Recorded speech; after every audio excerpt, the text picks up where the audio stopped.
African-style braiding is a way of protecting black hair naturally through twists, locks, and braids. No chemicals are used, just natural ingredients.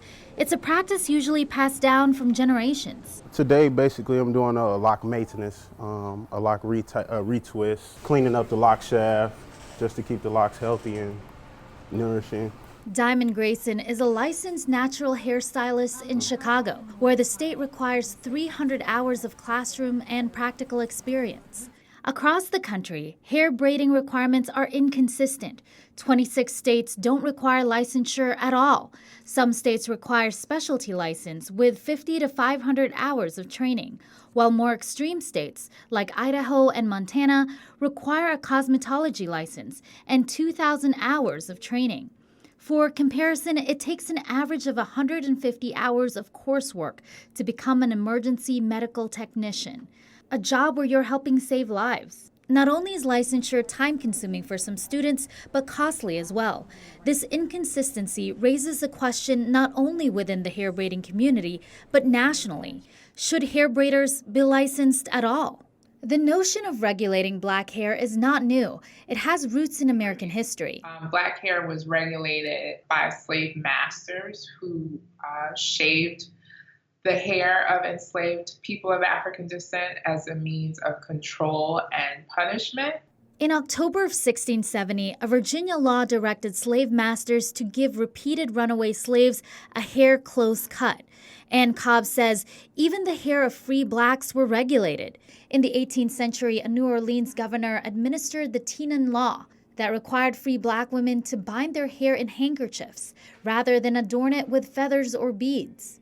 The regulation and punishment was a way of taking away both distinction and personal autonomy. If regulating black hair was a way to enslave black people then, is hair braiding licensing, which can take time and money, just another way of oppressing and suppressing black people today?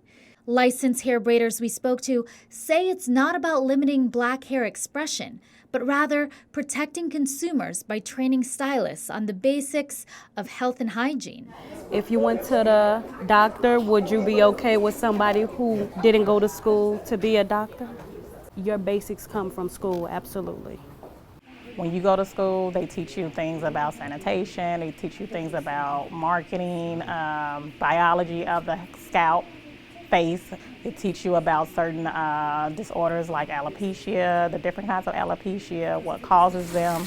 Diamond, Denisha, and Letitia believe that licensing is important to hairstyling, but the hair braiding community aren't all alike. Some entrepreneurs just want to do hair without learning the other aspects of cosmetology. We're driving an hour away from Chicago to Maryville, Indiana. The state doesn't require any license to braid or style natural hair. I braid hair part-time to supplement my household income, to help put food on the table and pay my bills. Kenyera Price is a single mom with 2 kids. She's not making enough as a certified nursing assistant, so she's turned to braiding. And because the state doesn't require her to be licensed, she's using it to her advantage. Why should I go to school to do something that I already know how to do? You're not relaxing, you're not dyeing hair, you're not perming hair. Clients come washed and conditioned already. I don't wash and neither do I condition their hair. I just braid their hair when they come to me or when I go to their home. Kenyera believes that there shouldn't be a braiding requirement at all, but she does think there should be an optional safety and hygiene course. We think there are 1,000 ways in which people can learn a skill. What occupational licensing does is only set up one path, the government path, that is often captured by schools or people who sell textbooks and want to earn money. Lee McGrath works for the Institute for Justice, an organization fighting to deregulate braiding licenses, because they say it stunts job growth. Currently, Florida, Pennsylvania, and Rhode Island have bills looking to repeal braiding licenses. Advocates for government really miss the boat that the most powerful regulation, far greater than a piece of paper hanging on the wall, is word of mouth. Black consumers spend nearly $500 million a year in hair care. With that much consumer power, perhaps it'll be consumers who decide whether braiding license matter at all. I mean, it's the the quality of your work that matters. Honestly, that's how I feel.